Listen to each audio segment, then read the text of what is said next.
Probably nothing major, but probably like a little light bone bruise or a sprain. But you know, he did a good check on my leg, and my ankle was pretty blown up right now, so my left ankle's pretty hurt. Right, and again, pretty much everybody's touched on so far the battle of two of the best grapplers in the Bellator bantamweight division. You'd said coming into this bout that you were going to walk through James, and I think you kind of admitted it wasn't, you won clearly, but it wasn't, you didn't necessarily walk through him. But where would you put James within the bantamweight rankings? Not necessarily pick a number, but like, is he near the top? Is he in the middle? Is he down the bottom? What would you say? That's not for me to decide. I don't know. I feel like, you know, you just have to look at the end result, you know. I finished him, you know, and that's just a matter. If there was no ref in there and I could keep joking him, you know, that would be a kill for me. So, you know, I don't know. I feel like sometimes it doesn't go just like run him right over, but if he would have got out of the guillotine, I think he would have had a lot more trouble because he's giving me mount, and then I'm in a position to throw some elbows, I'm in a position to posture up, and I'm in a position where he's actually fatigued, tired now, and now he's on his back. And as mentioned, we have the title fight coming up between Sergio and Kyoji coming up very soon. I'm wondering, you're next to him, hopefully you're injury free and there's no issues with your leg or anything like that. But in terms of, I'm wondering, how much do you think about getting revenge against Juan Archuleta? Is that a big thing in your mind? Because he's right up there. I'd imagine that a win against him puts you firmly in the conversation for a title shot. You know, I'm hoping that they go for $1 million tournament at this weight class. That's what I'm really hoping for. You know, they have some of the highly touted best bantamweights in the world. I mean, or in the division, should I say, that could mix in the world as well. I mean, Horiguchi, Sergio Pettis is the champion, Juan Archuleta, Rufian Stotts, he's 17-1, Magomed 18-2, myself, James, Leandro Higo, all these guys, man. I feel like they should do a $1 million tournament, and you know, just let us all fight each other. And, you know, I feel like with the names that we have, $1 million tournament suffices our weight class. And I feel like, you know, some of us have families, some of us have kids. You know what I mean? Some of us, you know, I feel like it would be a very good grand prize for one of us to win. And I feel at bantamweight, all of us are such high-level competitors that no one would like. It would be no boring fights. You know what I mean? You put us in that for a fight for $1 million. That would be the craziest tournament. You know what I mean? I think it'd be better than heavyweight, light heavyweight. Maybe not. I mean, just up there with the 45-pound one too. You know what I mean? Thank you. Hey, Patchy, how you doing, man? Just it. Sorry. Yeah. Congrats on the win, man. I know you mentioned there you've been training at Extreme Couture with guys like Dennis Davis and Mads was in your corner tonight. Yeah, Eric Shield, all them guys. How beneficial has that been to your training? Just talk to me a bit about the level. It's been so beneficial. Extreme Couture has so many great fighters and so many great coaches, and the atmosphere in the room. Like, you know, you can't get it better than a Monday at Eric's class. You know, you can't get it better than. That's how we start the week. You can't get it better working with guys like Jake, working with guys like Mads, Dan Ige, Kai Kamaka, Boston, Salmon, like my man right there, he helped me out last week. Kobe Fair. There's so many really good fighters, you know what I mean? Kobe's one of my boys. He's coming up, 125-pounder, 135-pounder. He's going to be on the scene soon. There's just so many good coaches out there. And then on top of that, you know, just being in Vegas, 10th Planet, Coach Casey welcomes, you know, everyone in. Just such a, there's so many places to train in Las Vegas, and they're so open. And everyone, you know, you can really learn a lot from each individual gym and each individual person. I pick a lot of brains. And, you know, there's so many great athletes and competitors out there. I really feel like I'm in a good fit in Vegas. Yeah, that's great, man. And I know you mentioned the match against Tim Elliott as well. Was that on the High Rollers UKJ? Yeah. Have you got any more tournaments like that coming up? I was actually planning on scheduling to. I was gonna go on High Rollers next Friday or Saturday night, as long as this went well.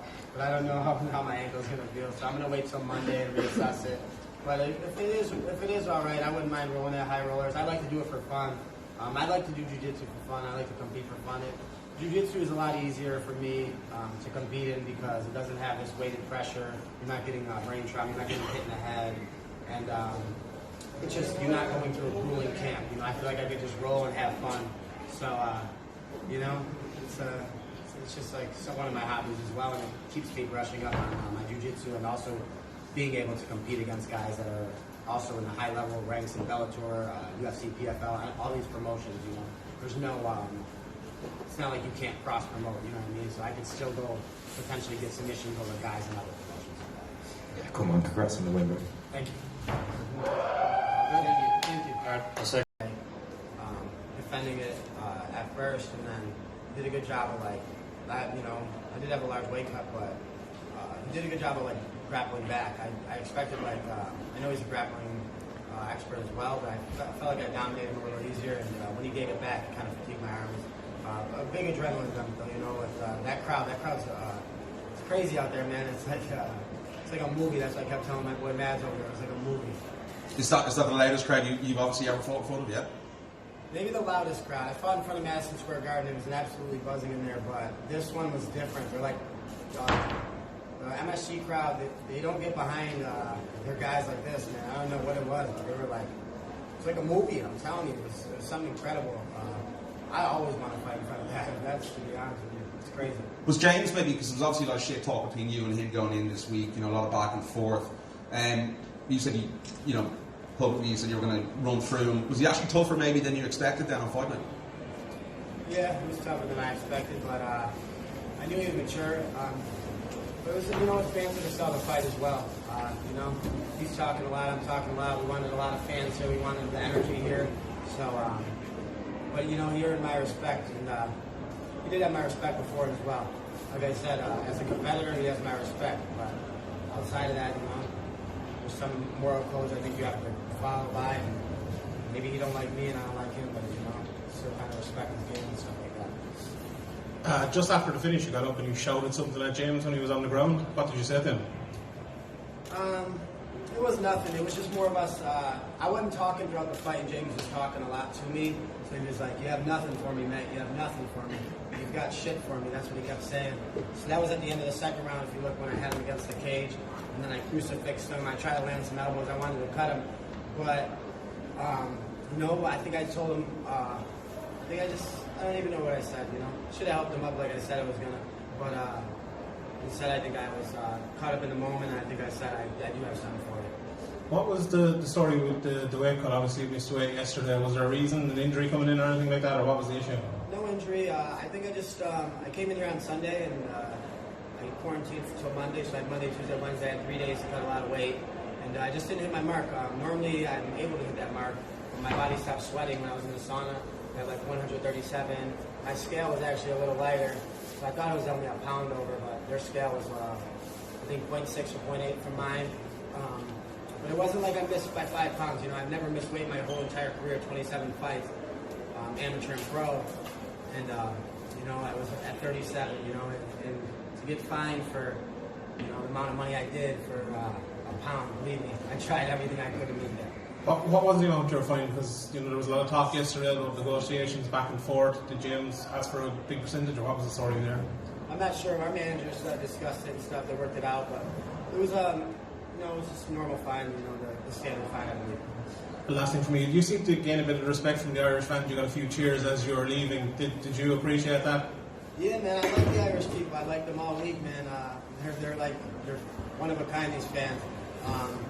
They like his submission style. They like his submission prowess. So, like, I feel like they could like me as well. And when the dust settled, you know, I wanted to be respectful. You know, there was nothing but respectful with me and him when we were in the cage. You know, after that, after the fight was done, the emotion settled. You know, I could shake his hand, and you know, I could now be a fan of him. And I think we'll meet again as well.